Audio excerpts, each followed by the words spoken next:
C'est vrai qu'elle est fiancée, mademoiselle Clotilde? En effet, Louisette. Elle doit même recevoir ici les visites de son fiancé, Hubert de Bellacieux. Pas possible. Les parents de Clotilde sont en vacances. Et ils ont autorisé exceptionnellement les fiancés à se rencontrer en dehors de leur présence. Ils en ont de la chance. Ça vous fait pas envie? Je suis pas comme ma cousine. Je peux très bien vivre sans être fiancée. L'eau de toilette, le flacon de sel, l'eau de mélisse, le patchouli. Du patchouli dans une chambre de jeune fille? Une jeune fille qui se fiance a le droit de se parfumer. Oh, mademoiselle! Voilà Clotilde. Dépêchez-vous.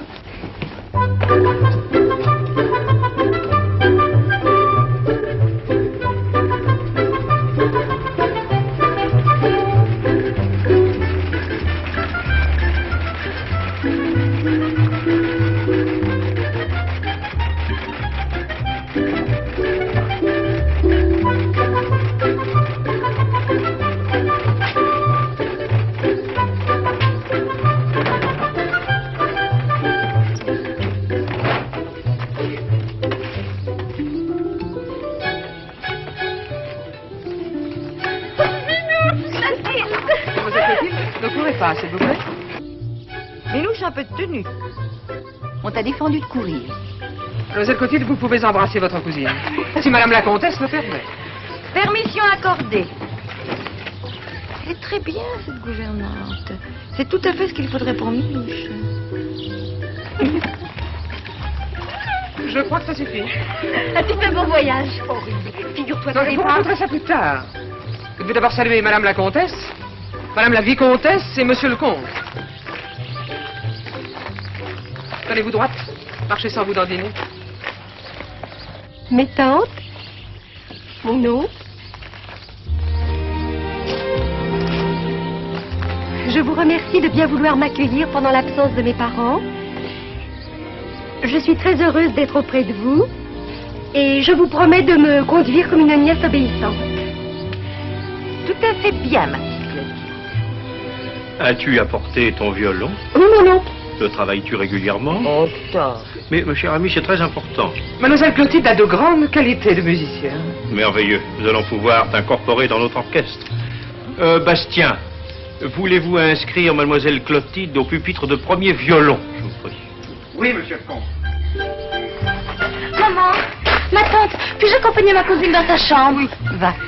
Mais n'oublie pas de travailler ton piano, le troisième mouvement. Oui, mon oncle. Mademoiselle, venez prendre une tasse de thé.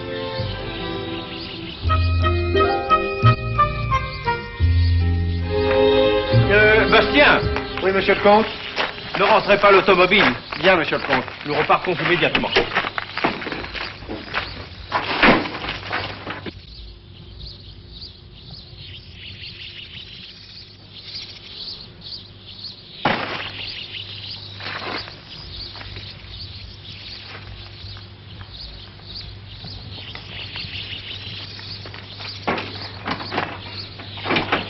Tu es heureuse?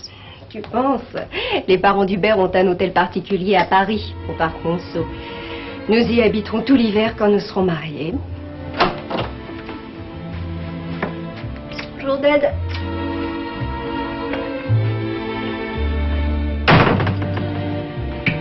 L'été, nous irons dans leur villa de Dieppe, qui est juste à côté de celle du prince de Broglie et de la marquise de Luppé.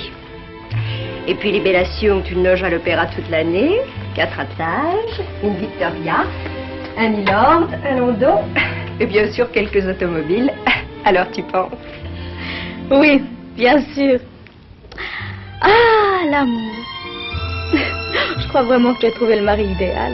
Hubert de Bellacieux, il est très bien. À la mort de ses parents, il aura 100 000 francs de rente. Tiens, le voilà.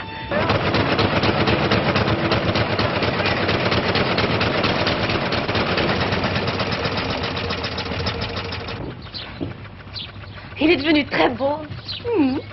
C'est un mari présentable. Avez-vous fait bon voyage? Excellent, mademoiselle. Je vous en remercie.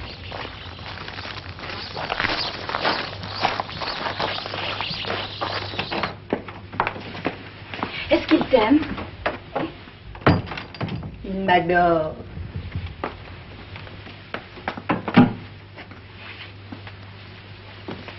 te le dit? Non, jamais. Il ne te parle jamais d'amour? Comment veux-tu?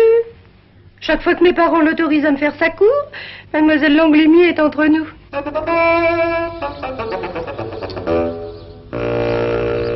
Aimez-vous la danse, mademoiselle? Monsieur de Bellacieux aimerait savoir si vous trouvez quelque intérêt à la danse. Oh oui, monsieur, j'adore la danse. Mademoiselle Desaubray apprécie parfois la danse, mais elle ne lui accorde que l'intérêt qui revient à une distraction futile, qui passe bien après les devoirs religieux et la lecture d'ouvrages édifiants.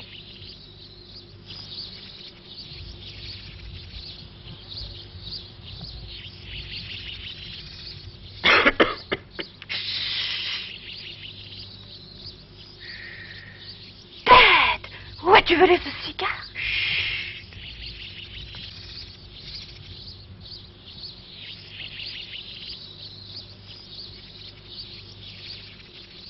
Et les enfants, mademoiselle? Aimez-vous les enfants? Monsieur, ceci est une question intime et fort indiscrète. Je vous demande pardon, mademoiselle. Mademoiselle Desaubray consentira néanmoins à vous répondre qu'elle adore les enfants. Elle envie les mères de famille nombreuses et souhaiterait que le ciel lui accorde un jour la grâce d'élever une douzaine de filles et de garçons. Moi, ça me suffit, à tout à l'heure. Monsieur, le temps qui vous est accordé par le colonel Desaubray pour faire votre cours est terminé. Mademoiselle?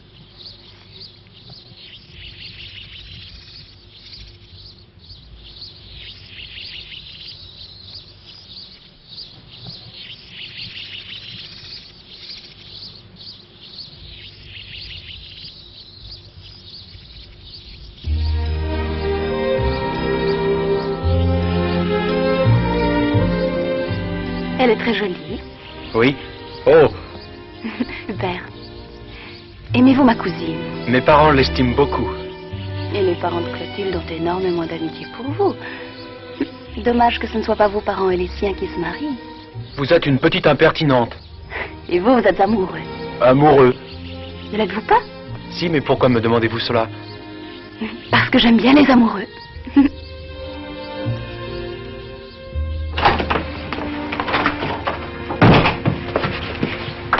Tu vas aller à Fougères. Première nouvelle. À la poste, pour être précise. À la poste? Jamais de la vie. Tant pis pour ton père. Mon père. Il aura beaucoup de peine quand il apprendra que son fils unique est un voleur de cigares. Bon, j'y vais. Mais pourquoi m'envoies-tu à la poste? Tu vas aller à la poste à Fougères pour y envoyer un télégramme.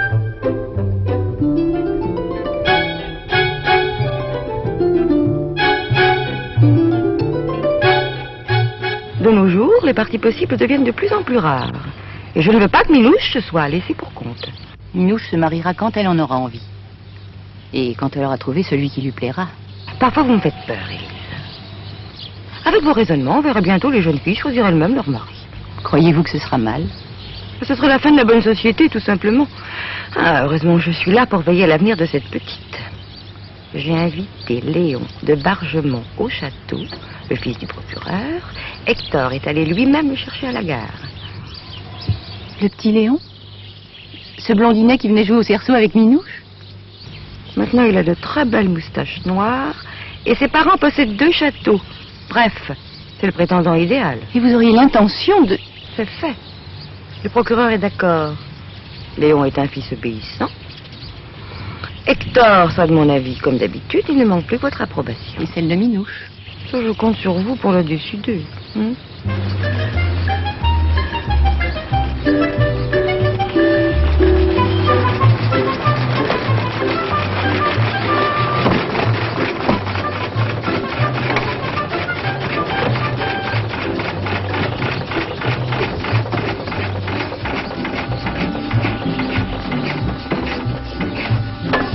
Et voilà, mesdames, je vous livre notre jeune invité.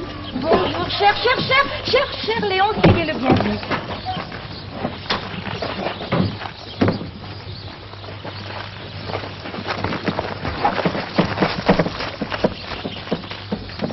Qu'est-ce que c'est que ce déménagement?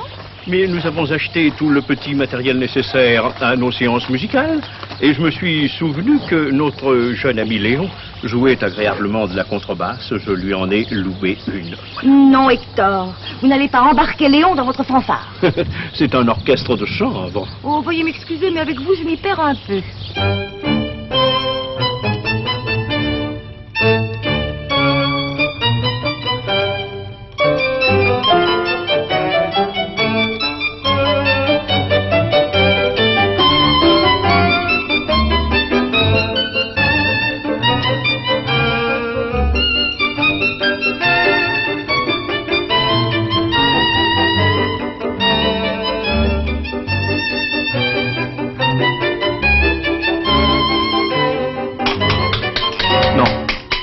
Non, ça ne va pas. Minouche, à quelle mesure es-tu, là?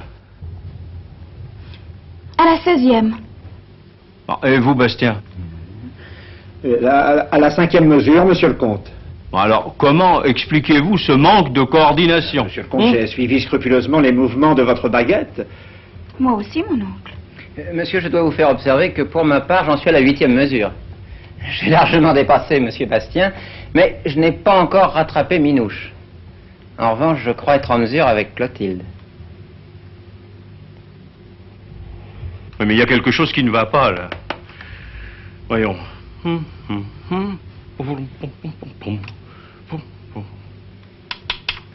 Je sais. Ces 12 mesures doivent être jouées avec une flûte. Alors, d'où vient-il que je n'entende pas la flûte? Parce qu'il n'y en a pas. Très juste. C'est une grave lacune, ça. Pour que ce morceau soit convenablement exécuté, il faut une flûtiste. J'en connais une, Françoise de Barcillon. Françoise de Barcillon. Allez donc la chercher, mon oncle. Elle habite tout près. Mais ses parents sont ruinés. Cela ne diminue en rien son talent. Hector, puis-je interrompre votre séance de musique? Oui, je vous en prie, ma chère amie.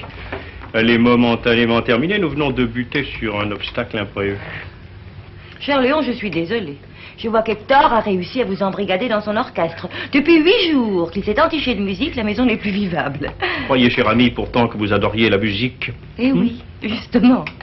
Oh, Minouche, ta maman veut te parler, elle est dans sa chambre. Très bien, ma tante.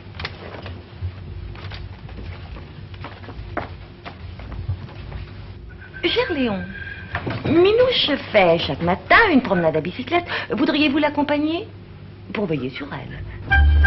Vous désiriez me parler, maman? Oui. De Léon de Bargemont. Comment le trouves-tu? Gentil? Seulement gentil. Oui. Je l'aime beaucoup. Tu l'aimes comme un fiancé possible? Un fiancé? Oh non, pourquoi me demandez-vous ça? Ta tante s'est mise en tête de te marier avec lui.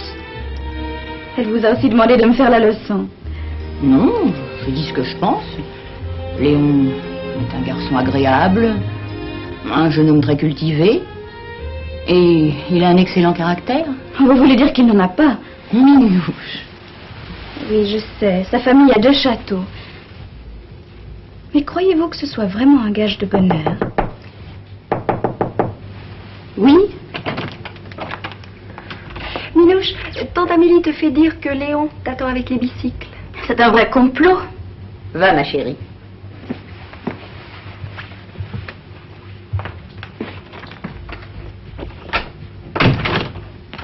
Je ne savais pas que tu l'ignorais, mais c'est vrai. Léon aura 2 châteaux. Un château pour lui, un château pour moi. Enfin, quand nous serons mariés. Et je ne te parle pas des bijoux de sa mère qui un jour seront les miens. Des turquoises, des rubis et une rivière de diamants. Je te la prêterai peut-être si tu es gentil.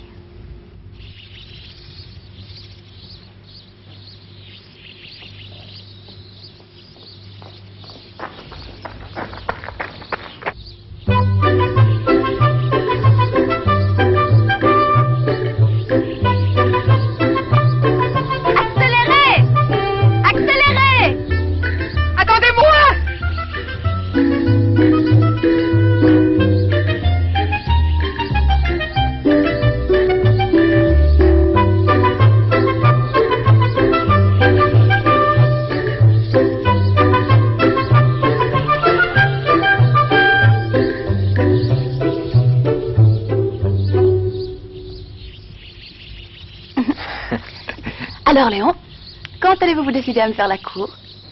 Eh bien, Minouche... Soyez franc et avouez que vous n'avez aucune envie de m'épouser. Pourquoi ne l'avez-vous pas dit à votre père? Vous savez, mon père, il est très autoritaire, il n'aime pas qu'on discute ses ordres, alors... Bon. Je vais essayer d'arranger ça toute seule. Que pensez-vous de Clotilde? Clotilde? Oui, ma cousine. Vous ne l'avez peut-être pas remarqué. Oh, si. Ah, sans doute la trouvez-vous stupide. Peu attirante. Oh non, non, je la trouve fiancée. Vous la mentez pas. Les fiançailles et le mariage sont des choses très différentes.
Alors, ma mère, on est en panne? Insolent! Qu'est-ce que c'est? Un télégramme.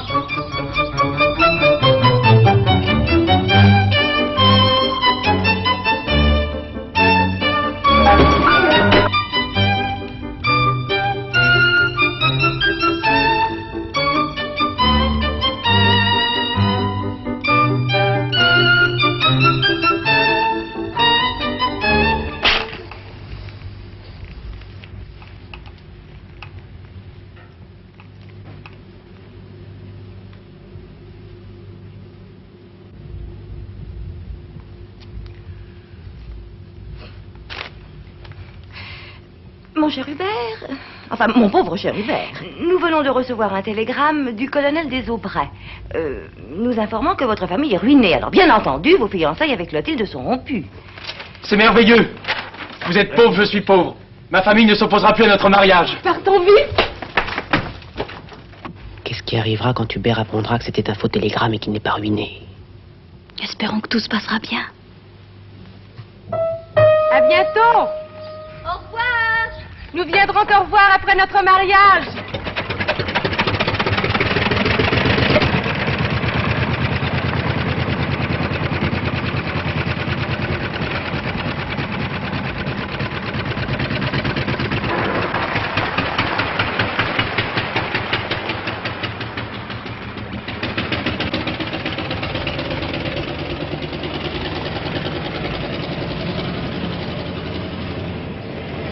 C'est leur dernier voyage. Tu crois qu'ils vont se tuer? Non. Ils vont vendre l'automobile.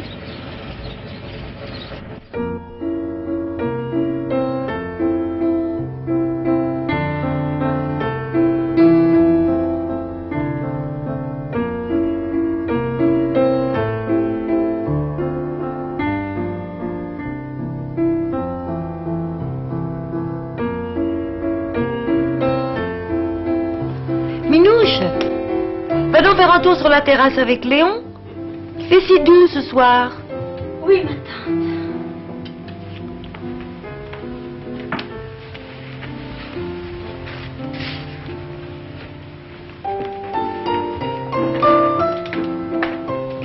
Puis-je y aller aussi, tante Amélie? Non, non, reste ici, ma chérie. Je vais te consoler. Me consoler? Mais de quoi? Mais le chagrin te fait perdre la tête. De la rupture de tes fiançailles, bien entendu.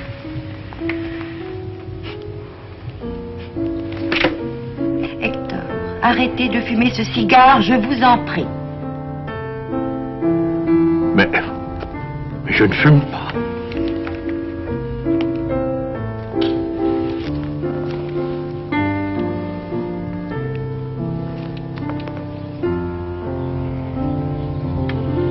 Vous ai-je dit que j'étais très malade? Non? Quelle maladie? Je suis somnambule.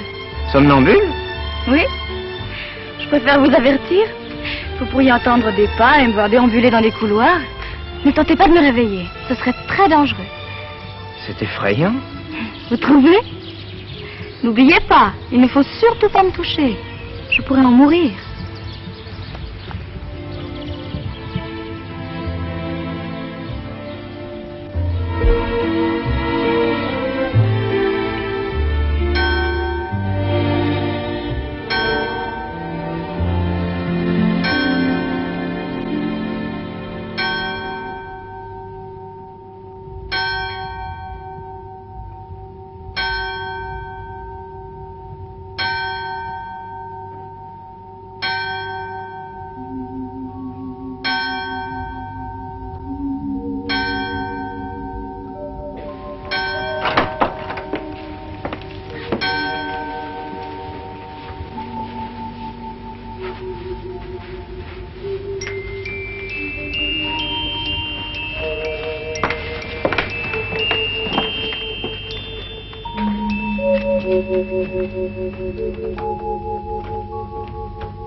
Il faut faire quelque chose. Surtout pas. Le réveiller serait très dangereux.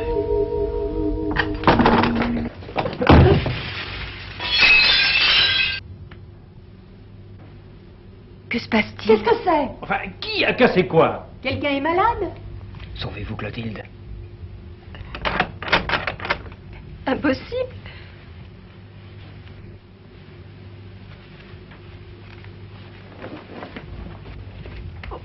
Voyons, Léon, je n'oserais jamais sauter. C'est beaucoup trop haut.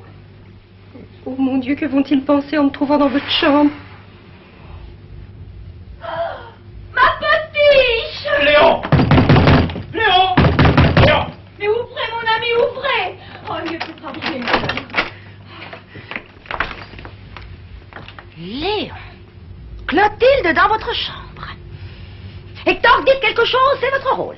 Mais mon ami, vous me surprenez. Vous vous trompez, monsieur. Et vous aussi, madame. C'est à cause de Minouche. Minouche? Oui, elle vient d'avoir une crise de somnambulisme. Clotilde l'a suivie jusqu'ici, et Minouche nous a enfermés, voilà. Minouche somnambule, mais qu'est-ce que c'est que cette histoire?